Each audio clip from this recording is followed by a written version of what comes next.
మంచు ఫ్యామిలీలో మళ్లీ మంటలు రాజుకున్నాయి. జుల్పల్లిలోని మోహన్ బాబు నివాసం దగ్గర భారీగా పోలీసులు మోహరించారు. ఇంట్లోకి వెళ్లేందుకు మనోజ్కి అనుమతి లేదంటూ పోలీసులు వారించగా కోర్టు నుంచి అనుమతి ఉందంటూ కూడా మనోజ్ చెప్తున్నారు. ఇదే అంశానికి సంబంధించి పూర్తి సమాచారం మా ప్రతినిధి సుప్రియ అందిస్తారు. సుప్రియ,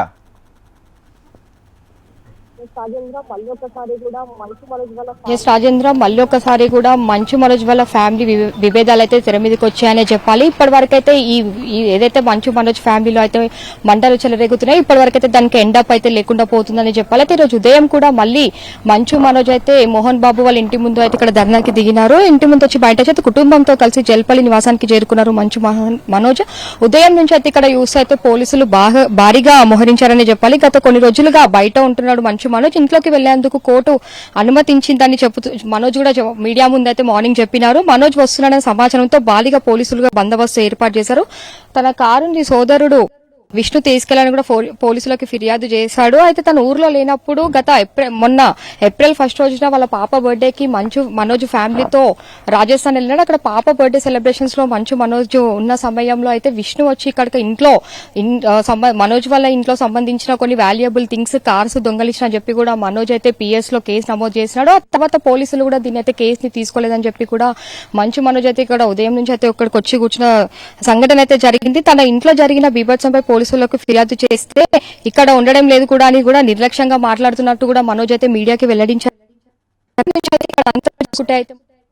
భారీగా పోలీసు బందోబస్తు ఉండే అయినప్పటికీ మంచు మనోజ్ అయితే లోపలికి అనుమతించిన పరిస్థితి అయితే కనిపించలేదు. మోహన్ బాబు ముందుకొచ్చి మనోజ్ కి ఇంకా విష్ణుకి జరిగే విభేదాల గురించి ఏమైనా మాట్లాడతారేమో అని చెప్పి కూడా మంచు మనోజ్ అనుకున్న సమయానికి కూడా మోహన్ బాబు కూడా ఇక్కడికైతే వచ్చి అసలు మనోజ్ కి రెస్పాండ్ అయిన పరిస్థితి అయితే కనిపించడం లేదు. ఇప్పటివరకు అయితే మనోజ్ కూడా పోలీసులైనన్ని కొంచెం మాట్లాడించి నివాసానికి అయితే పంపించేశారు. ఇప్పటికైతే ఇక్కడ మంచు మనోజ్ లేని సమయంలో కూడా ఇప్పుడు కూడా పోలీసులు అయితే బందోబస్తుగానే గేట్ లోపలికి అయితే మీడియాని కూడా అలో చేయడం లేదని చెప్పాలి. అయితే లోపలికి అయితే పోలీసులు కూడా మోహరించారని చెప్పాలి. మళ్ళీ మంచు మనోజ్ వచ్చే ఛాన్సెస్ అయితే ఇక్కడ సాయంత్రం వరకు అయితే లేదు. ఒకవేళ మళ్ళీ ఏమన్నా వస్తాడా అని చెప్పి ఉద్దేశించి అయితే ఇక్కడ పోలీసులు కూడా ఉన్నారు. కనీసం మీడియాని కూడా అయితే లోపలికి అనుమతించిన పరిస్థితి అయితే కనిపించడం లేదు. అంటే పాప బర్త్డే సెలబ్రేషన్స్ లో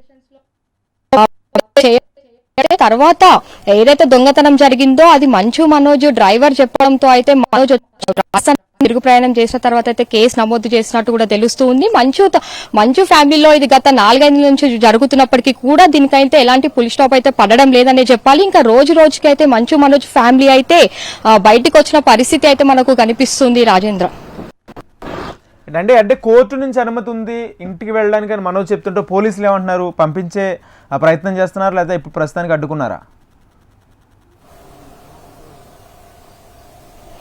కోర్టు నుంచి అనుమతి ఉన్నప్పటికీ కూడా పోలీసులు అయితే మంచు మనోజ్ అనుమతించలేదు. వాళ్ళు అనుమతించే ఛాన్సెస్ కూడా మనకు కనిపించలేదు. అయితే ఎప్పుడైతే మోహన్ బాబు ఇక్కడికి వస్తారో ఆ తర్వాత మాట్లాడిన తర్వాతనే వాళ్ళు అనుమతించినట్టు కూడా తెలుస్తుంది.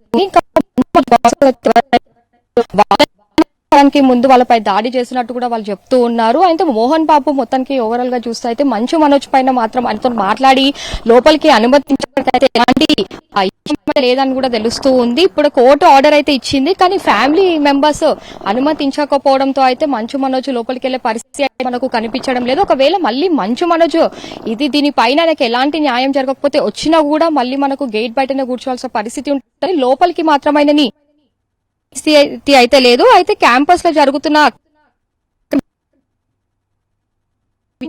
కూడా మనోజ్ పై ఫ్యామిలీ మెంబర్స్ కోపం పెట్టుకున్నట్టు కూడా మనోజ్ అయితే చెప్తున్నాడు. కొన్ని మూవీస్ విషయాలలో కూడా ఈ గొడవలు జరుగుతున్నాయన్నట్టు కూడా మనోజ్ ఇందాక మీడియాకి అయితే వెల్లడించారు. Right, thank you Supriya.